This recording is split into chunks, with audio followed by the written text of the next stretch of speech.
Hello everyone and welcome back to Horizon Forbidden West. In the last session we arrived at our main playable space for the game, this massive map that is looming large in front of us that we will be exploring over the course of our journey. And we have arrived here in Chainscrape, little town here. We went a bit further past it, we met up with Errand, and now we're back here, and I would like to start the side quest in this town, this part. So we shall. Oh, this is Ulvund, right? This is Dickhead in Chief. We've heard from multiple people this guy is bad news. What do you want, Ulvund? Some kind of payment? Oh wait, no, this is Ulvund. You think I can be bought? If you want that whistle blown, all you have to do is have your soldiers remove the Bristlebacks and sign the concession decree. I thought the dude standing was Ulvund. What other choice do you have?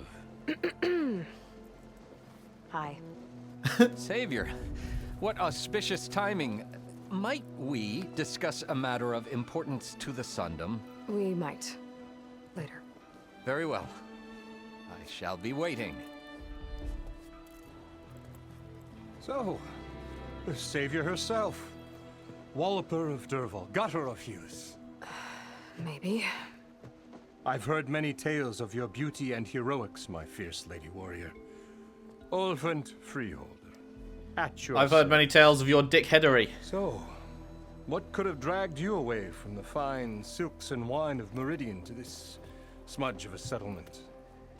Your saviorly attention must be needed elsewhere. I'm here for the embassy and... The embassy? Why, by the forge. Ah. Greater gears for greater matters. Guess that means you'll be moving on. Once I've dealt with any problems around here that need my saviorly attention. Ah, the Bristlebacks, of course. Got to get rid of them if you want that embassy to take place. Well, best get to it, hey? And off you go. Not so fast. You and the Karja. You don't seem to have a high opinion of the magistrate? Well, I refuse to play nice to some fancy-robed parchment pusher when my fellow laborers are being bullied, intimidated, and taken advantage of. How noble of you. Noble, ha! Born with a hammer in hand, I was. Nobody handed me anything or dropped opportunity into my lap. Everything I've achieved, I've done on my own. And where is this hammer now? The, burden of leadership forced me to set it aside. The Karja risk nothing, while demanding that good Oseram gamble with their lives out there. Someone had to step up and say no more. Except that it didn't stop. You just stopped. Work stoppage? You ordered the work stoppage? Indeed I did. We're laborers, not soldiers. Until the Karja clean up their mess and give us the fair deal we deserve, I'm not risking Oseram lives. Fair deal? You mean your concession decree? It's not my decree. It's on behalf of all the good Oseram laborers of this land who do all the back-breaking work, while only the Karja reap the rewards. All we're asking for is the ability to share in this prosperity for a land worked by the people, for the people. Right. And just how much would be your share? Only an amount appropriate to my contributions to this community. What's that, 80%? Who appointed you? If Chainscrape is on Karja land, shouldn't a Karja be in charge? Who appointed you? The sensibilities of good Oseram folk, of course. You think a Karja can head this whole venture? Ah! The magistrate can barely make the trek from Barren Light without losing a few screws. So you have no real authority then? People only follow you because you say so. Loudly. Anyone who has followers has authority. I've been with Chainscrape from the beginning. I mean, I'm practically its founder, and its honest folk know I'm indispensable to its success. Founding of Chainscrape? You said you founded Chainscrape. Somehow I doubt that. Practically founded, I said. I alone saw its potential when it was just a smattering of tents in Barren Light's shadow. I invested in the mine, convinced some friends back home to do the same, and here we are. You could say Chainscrape is what it is thanks to me. Oh, so you're not just standing around and profiting off everyone else? Not at all. Sure, I make a little return on my investment here and there, but my main priority, as it was from the beginning, is to look after the well-being of these honest, working Oseram. Sure, bud. Sure thing. Blow the whistle. I cleared out all the Bristlebacks. Oh, you did? Now that you've recovered from your shock, time to blow the whistle. Oh, there, not so fast. I'll have to send someone out to confirm the kills. Make sure the valley is safe again. It shouldn't take more than a day or two. No. You blow the whistle now. These are innocent Oseram lives we're talking about here. Surely the delay... Either you do it now, or I will. Ah, I knew you could do it! Friends, gather around. What a The dickhead. savior of Meridian has done it Now again. what? The Bristlebacks are defeated. You, What? sound the whistle. Chainscrape is open for business. Terrific. Yay. Yay. And Ulvund has agreed to personally pay every worker their lost wages. Yeah, That's more like it. yeah. Woo! Ha Yeah! Yeah! Don't you have an embassy to get to? Yeah, I guess I do. That's good banter. New side quest, the Bristlebacks. Merchants are now available. You can purchase new equipment, restock your resources, and sell unneeded items at merchants. Items in the valuables to sell category are always safe to sell. Stitchers sell protective outfits, hunters sell weapons, herbalists, potions, cooks sell skill-boosting food. Interesting. Other merchants have their own unique stock. Huh. Okay, that's that. So what was this side quest I just got? The Bristlebacks. How did they get into the valley in the first place? Right, where's that? That's over there. Okay, well, we need to go over there for the next side quest anyway, so that's fine. Chainscrape's back to work. Merchants should be open to trade. I should see if they have anything useful before I send Wadis off to Barrenland. Better see what that Karja magistrate wanted. I bet he's in the tavern.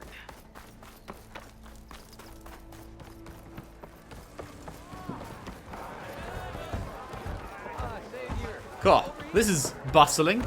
I'm pretty sure this is like more people in a small space than we ever saw in Zero Dawn, right? Love it. Hey, Javad. Savior, thank you for taking the time. And my condolences that you had to endure Ulvund's bloviating. I've dealt with worse. It sounds like he's really trying to put you over the barrel. The idea that the Karja purposely let Bristlebacks into the Daunt, it's completely absurd. But the louder and longer he says it, the more support he'll get for his damned concession decree. How did the Bristlebacks get into the Daunt? No one knows for sure. The first report of them came from west of the quarry. But unless they have wings I don't know about, I don't see how they could have come over the mountains. No other way in. The only way I know about is barren light. Look, if you can get to the bottom of this, I can offer a considerable bounty in return. I like the sound of that. Help me shut Ulvund up. Concession decree? What is this concession decree that Ulvund wants? He wants the Sundom to designate portions of the Daunt as Oseram holdings. Only the portions, mind you, that produce any value. Of course he Let does. me guess. Because he stands to profit somehow? Exactly. With the Daunt under Oseram law, he could secure more investment for their numerous ventures. He can't get those investments without the concession? No. Not while there's a chance the Sundom could revoke their access. Hence, why the concession is so important to him. And why blaming the Karja for the Bristlebacks, no matter how absurd, works in his favor. Okay. Tell me more. How does blaming the Karja for the Bristlebacks help Ulvund get his concession? Look around. This may be the Sundom, but Chainscrape is all gears and rust and bad ale. claiming that the Karja loosed the Bristlebacks in order to intimidate Oseram laborers into obedience. Well, let's just say no one here has forgotten the atrocities of the Mad Sun King, even with the valley working again. Ulvund hopes he can stir up enough resentment against the Karja to call for a strike. And if the Oseram refuse to work, unless the concession is signed, you won't have a choice. Correct. The reconstruction of Barren Light must continue. Okay, what's your role in all this? How did you get stuck out here? I asked for the posting, believe it or not. Overseeing the entire valley on behalf of the Sun King? It was an honor. Is an honor, I mean. But your job would be a lot easier without someone like Ulvund blasting hot air all the time? Ulvund's not going anywhere. He's been around longer than I have. Even fancies himself the founder of Chainscrape. We heard about that. Can we just put an arrow in his head? I'll find a way to live with him. I have to. Arrow to the head? Arrow just to the head? You said the Bristlebacks were first spotted west of the quarry? Yes, according to one terrified laborer, said the ground trembled before they came charging down the hillside. He took off and ran all the way here. Good place to start looking then. If you learn the truth, maybe Ulvund will stop blaming the Karja for every problem under the sun, and maybe then he'll actually focus on rebuilding Barren Light instead. Maybe. Alright, where's that then? That is all the way down there. Okay, so that was the visiony thing. This was the area, I think, where we killed all those Bristlebacks. So it's further up that way. Cool. Alright, well, whoopsie, didn't mean to do that. Now let's pick up this one. May as well grab them all at once in case some of them are close to each other. Milda. Hey, Milda. Milda. I took some of your stew last time I went into the wilds. Kept me going for a week. Felt like I could have put a strider in a sleeper hole. Enjoy it while it lasts. Sounds like you're serving up some impressive provisions here. Not again. You can have the discount too, but you'll have to come back later. I think you have me confused with someone else. Ulvund didn't send you? No. Oh, my apologies. It's just that his minions won't stop pestering me. Now I've even worn out my special grill. Since I'm in the midst of a crisis, perhaps you could skip to what it is you wanted? Some of your food? Of course. Ulvund's people? Are Ulvund's people causing you problems? Oh, yeah. They constantly demand my best, but the equipment I need to make my signature dishes isn't built for batch cooking. And don't get me started on the Ulvund discount they feel so entitled to. And if you refuse? I make meals. No trouble. Fair enough. This place? How did you end up in Chainscrape? Heard about a new and upcoming town at the edge of the frontier. Where there's a town, there's a tavern. I was in need of work. So I got myself out here and started cooking. Some of these people had never tasted proper boars and berries stew before. Anyway, next thing I knew, people kept coming back. Guess they like my food. Or the ale. I mean, it sounds like your food is well liked from what that dude was saying. Your last customer mentioned your cooking really kept him going out in the wild. Where I'm headed, I could use some of that. I would be happy to oblige, especially since you have the decency to ask pleasantly. But my special groove griddle is no more. Without it, I can't cook any of my signature dishes. I hate to think what'll happen when I'm forced to refuse Ulvund or his goons. Even if I already had the right ingredients, there's nothing I can do. Unless you can source me a temporary replacement? What do you need? For the ingredients, a few pieces of decent wild meat, and I'd say a big handful of bitter leaf stems. That'll do. As for the griddle, a corrugated metal panel might suffice until I can have a new one forged. You'd likely find one in a scrounger pile if you follow the river to the northeast. Don't worry, I'll clean it first. You'll have no issue finding boars and bitter leaf on your way. Assuming you're as much a hunter-gatherer as your clothing suggests. Thanks, Milda. I'll keep an eye out. So that's what gratitude sounds like. And don't let anyone push you around, okay? If you say so. Aw, I like him. He's nice. A dash of courage. Right, where's that one at? Oh, that one's back this way. Okay. Oh, and all the way back there.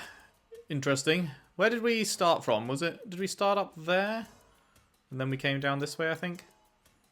Right, well. Last but not least then. What's this machine strike? Play machine strike. For a game of strike. Come to revel in some strike, sister? Let me set the board. I was just passing by. First timer, huh? Don't worry about it. I'll go easy on you. You got any pieces? No.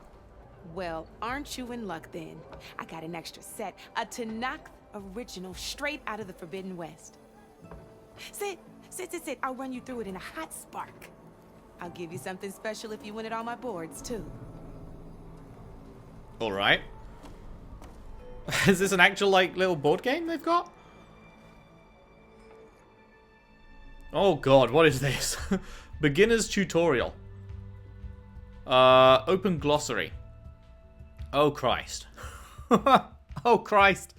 There's so much. Machine Strike is a two-player strategy game played by the tribes of the Forbidden West. Each player owns different boards and favors a particular set of machine pieces. Defeat them all and become the ultimate strike master. How to win. Whenever an opponent's machine is destroyed, whether by your hand or theirs, its value is added to your pool of victory points. Acquire 7 points before your opponent, or destroy all their machines to claim victory. Okay, well, I'm just going to leave it there and hope that they teach me as we go. Beginner's set. Yes, just all right, teach me. Let's start off simple. The Tanakh like to say that Machine Strike is a game of pure strategy. We each get a set of pieces. Each piece represents a kind of machine, and each machine is worth a different number of victory points. And to win the game, you'll need to gain 7 victory points by destroying the opponent's machines. It can be tricky remembering the details of every machine, so we use these notes to keep track of them. You see that number on the top right corner? Yep. That there is how many victory points you'll get for destroying that machine. Notes also tell you how far a piece can move, how powerful their attacks are, the distance they can strike from, and of course, their health. So you've got 2 2-4 pieces, but mine is 0-4. Okay, that's enough for now. Let's just play. I'll explain the rest as we go. Wait, no, sorry. I own the board, so I get to choose who goes first. Since this Mine is are your 2-4 first as well. time, I'll let you go.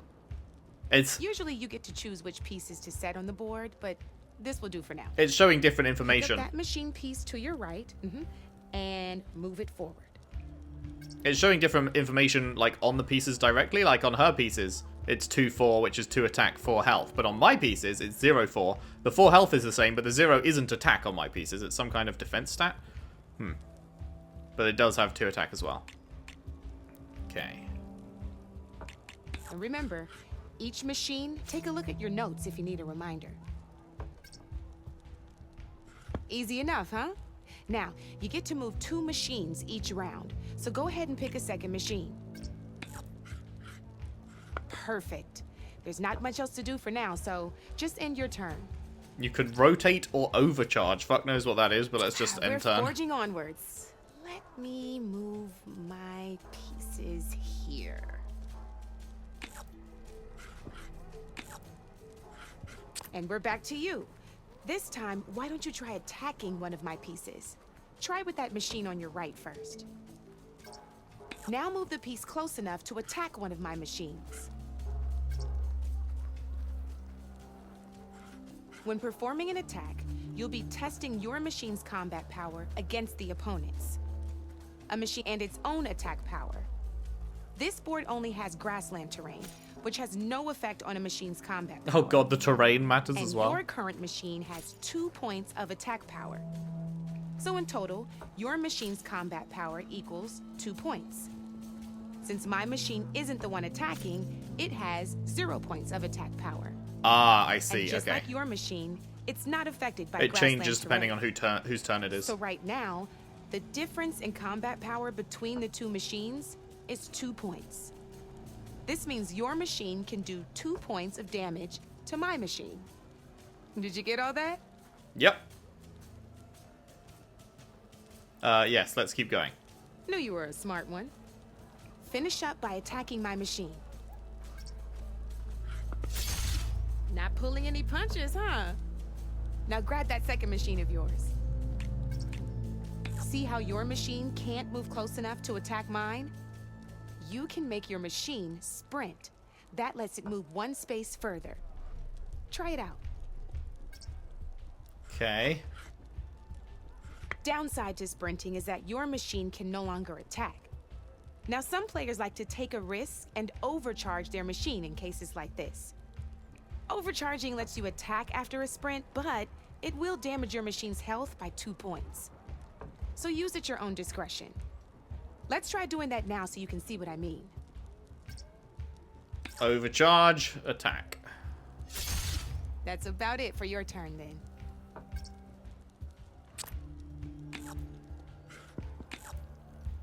Now, I'll let you in on a neat trick. That machine of yours, the one closest to me, grab a hold of it. Same as in the wilds, machines have both armored points and weak points. You can see them marked on the pieces. Blue shows where their armor is thickest. At the Hit 'em front there, and you'll weak do at the some back. damage, but not a lot. Now, red shows the machine's weak points. Hit those and you'll deal a mighty blow. Here, let me show you. Rotate that piece so your machine faces mine. Use L2, R2 to rotate your machine. Now let that machine have it. Off the board she goes, and there's your first victory points. You don't have 7 of them yet, so let's keep going. Your machine attacked mine, but hasn't moved yet. Go ahead and move downwards towards my remaining piece. And I should turn to face them, so that if they turn around, they don't get a crit on me. You've already attacked a machine and moved your piece. But if you overcharge your machine, you can attack a second time. I can't overcharge And by it. the look of your machine's health, you'd be sacrificing your piece to defeat mine. But sometimes that can be a good Oh, I thing. guess. Overcharge your machine to attack mine a second time, and I'll show you what I mean. thought the overcharge would happen first, so I thought if I clicked overcharge it would just die, but I guess you get to do the attack as well. Ain't that a thrill? Now, because your machine was knocked out at the same time as mine, we both get the victory points our machines are worth. Good news is, since you're the one attacking, you're gonna receive your victory points before I do. Which means you can reach the coveted 7 victory points first. Okay, that's good. That's why Good that it works that way. sometimes losing a piece can be the best way to end a game in your favor. Now, you'll notice you didn't get quite up to 7 victory points this time, but you did destroy all my pieces. That means you're the winner. Clap. Wasn't so hard, was it? Just remember to always check for the best terrain to attack from. You'd be surprised the advantage you can gain over an opponent like that. I know it saved my behind in a game or 2. I'll try and remember that. That is, there's going to be a lot of depth to Before I that game, I forget. feel like, eventually. These are all my spare pieces. I want the Savior of Meridian to have them. It's a Cheers. small set to be sure, but it should be enough to get you in on any strike games you find out there. You might even fancy looking out for them strike carvers. They've got all kinds of unique pieces that can turn a game in your favor, though they'll need the right materials to craft you one. Or you might find them in the wilds if you're lucky.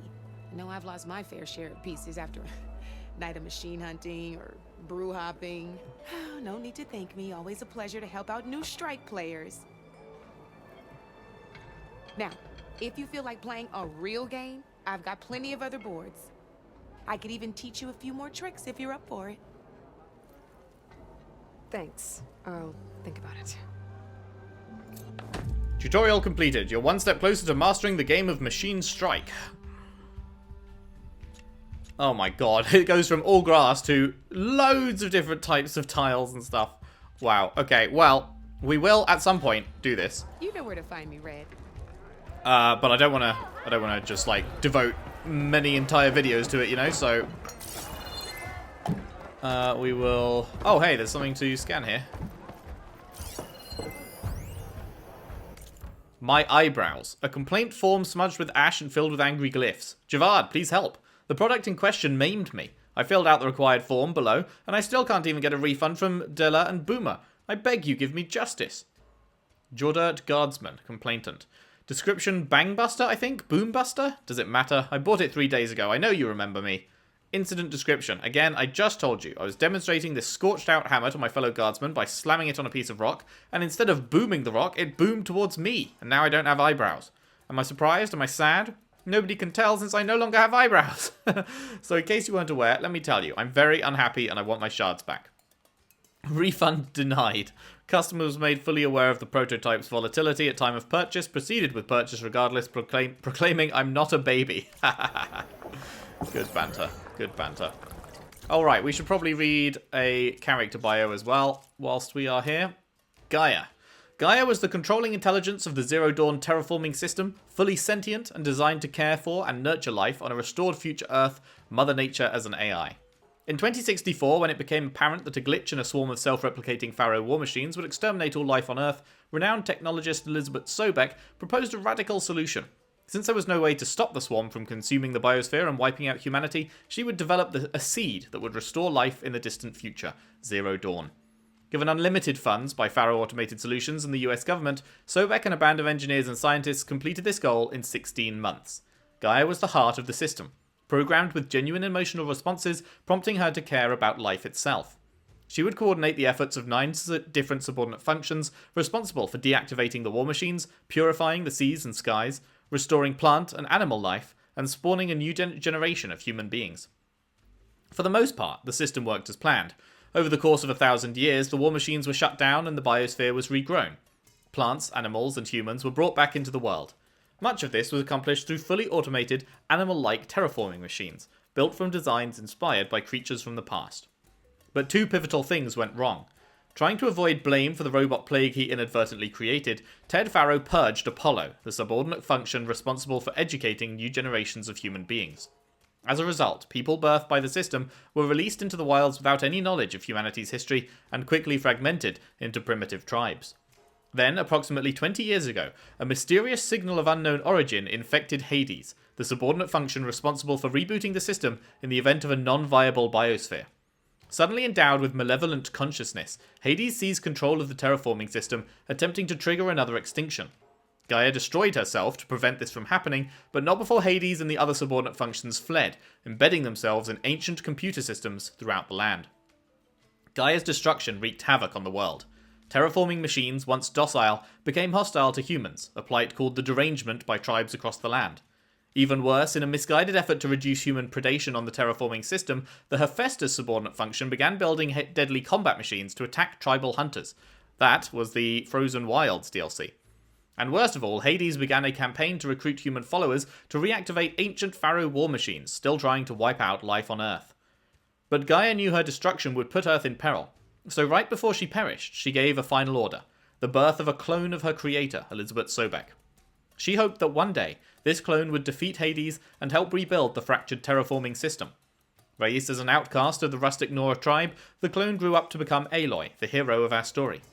Banding together with tribal allies, she defeated Hades and its followers at the Battle of the Elite in Meridian. Even so, Aloy's mission is only half finished. Without a controlling intelligence, the terraforming system will continue to falter, resulting in the eventual destruction of the biosphere.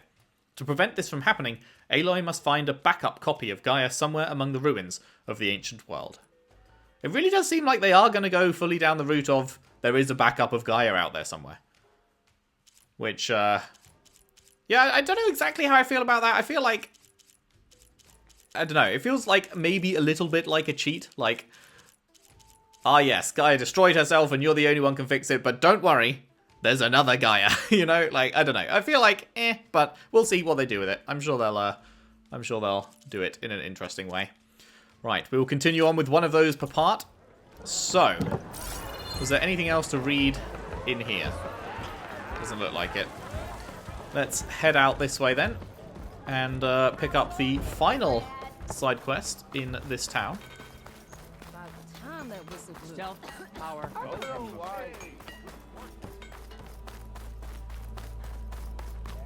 Is this going to be Petra's one? Corvin and the others are doing better than I am. No. Arnuf. Didn't Petra? I thought Petra had one. What happened to you? That damn mine is what happened to me. It won't be the last injury if Ulvund keeps shoving those tongs into those tunnels. What mine? Northeast of Chainscrape, where the river ends. I told Corvin we should stop when the first cave-in happened, but Ulvund probably threatened to cut off our pay. Or worse. How about you slow down and take me through it? Your injury? You mentioned you were injured in a cave-in. Yeah, a couple days ago. That's how I hurt this blasted leg. Corvin and the others were opening a new vein while I was checking on an older one. As soon as their blast hit, the tunnel I was in collapsed. Might have dodged it if I wasn't running on barely a spark of sleep. We were pushing too hard and too fast. And you're afraid Corvin and the others might not be as lucky if it happens again. Mm-hmm. Hit the nail right on the head. Okie doke. Ulvund? How come Ulvund's in charge? Don't these mines belong to the Karja? Try telling Ulvund that. He brought in all the backing to get them open. Might as well own them. Fire and spit. You ask him. He owns us as well. Yeesh. Corvund? Who's Corvin? He's their foreman. And a damn good one. The kind that knows how to deal with management when it gets unreasonable. But Ulvund... his demands go beyond unreasonable. Corvin's been doing his best to appease him. He even blamed himself for my injury when it was Ulvund who ordered the extra shifts. Sounds like a good guy. That's why we all put up with the long hours and lousy conditions. But if the whole mine becomes unstable, I'd rather suffer Ulvund's wrath than die buried in rubble. Yes, that seems like a pretty good choice. I could check in on your crew if I'm in the area.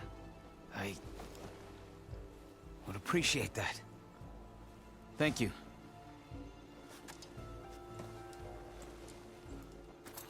Alrighty. Deep trouble. Where be that? That is up that way. Okay. So, first of all, let's grab some bitter leaf from here. Is there an easy way out? I can't climb there, can I?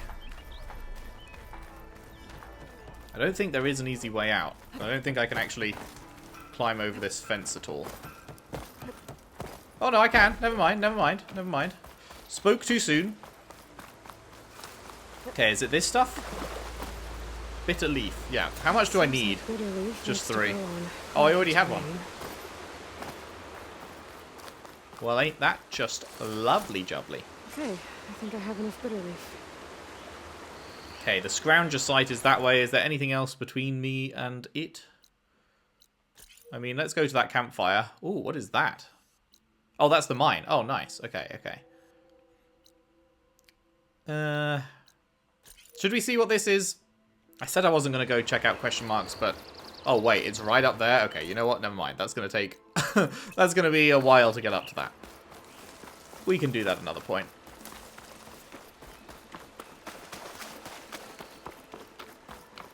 Right, yes. So, to the campfire, and then on to the side quests.